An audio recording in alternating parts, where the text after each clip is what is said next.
सत्संग गढ़ में वास हो, अब भव पास क्या करे। सत्संग भी एक मजबूत और सुरक्षित घर है। यहाँ भी दुश्मनों का आक्रमण नहीं होता है।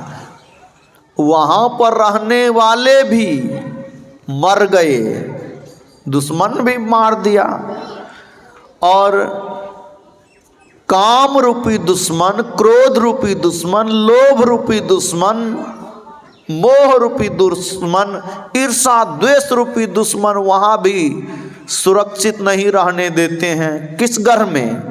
जो संसार में राजे महाराजे लोग बनाते हैं,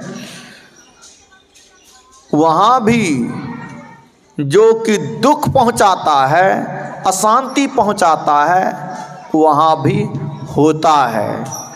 लेकिन गुरु महाराज की वाणी में सुने, सत्संग गढ़ में वास हो, भव पास क्या करे। भव मतलब होता है संसार, अब पास मतलब होता है बंधन। क्या होता है?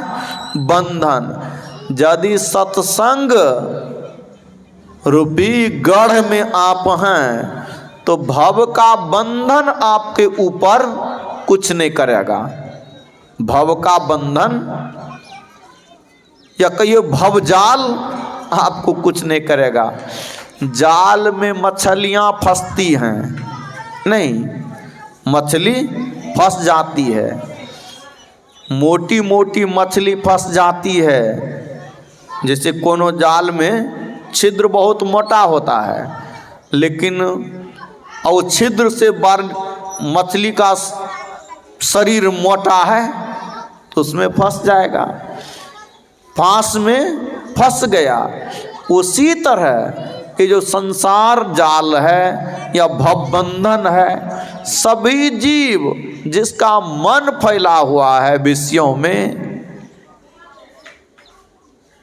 वह फंसा हुआ है, भवबंधन में पड़ा हुआ है। लेकिन सत्संग गढ़ में यदि वास हो तो कहते हैं भव का बंधन में आप नहीं फंसोगे। भव बंधन क्या करेगा? भव पास क्या करे। यहाँ पर जब तक सत्संग में बैठे रहते हैं, सत्संग की बातों को सुनते रहते हैं, सत्संग की बातों को सुनते रहते हैं, आप अनुभव कीजिएगा, अनुभव कीजिएगा। जब तक सत्संग की बातों को सुनते रहते हैं तो आपके अंदर में जो विकार हैं, मन के अंदर में जो विकार हैं, 6 विकार, काम, क्रोध, लोभ, मोह, मान, मात्सर, ये 6 विकार शांत रहते हैं। काम नहीं सताता है, क्रोध नहीं सताता है, लोभ नहीं सताता है, ईर्ष्या नहीं सताती है। काम, क्रोध, लोभ, मोह, मान, प्रतिष्ठा का विचार, हम बड़े हों। और यदि सत्संगों में ऐसा विचार जो रखते हैं तो मतलब उस सत्संग को नहीं सुन रहे हैं। इस बात को याद रखिएगा। सत्संग का यह धर्म है, सत्संग का गुण है कि प्रतिष्ठा के विचार, ये मन के विकारों में एक विकार प्रतिष्ठा का विचार है, ये सब शांत हो जाते हैं। ये विकार रूपी दुश्मन जिसके चलते अशांति होती है, बेचैनी होती है, व्याकुलता होती है, दुख होता है, वह सब शांत रहता है। सत्संग का यह अपना गुण है कि अपनी विशेषता है, सत्संग की महिमा है।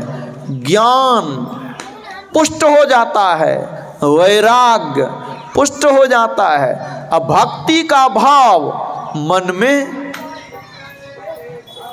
उत्पन्न हो जाता है। कहिए भक्ति देवी जवान तो है, ज्ञान वैराग्य रूपी भी जवान हो जाता है।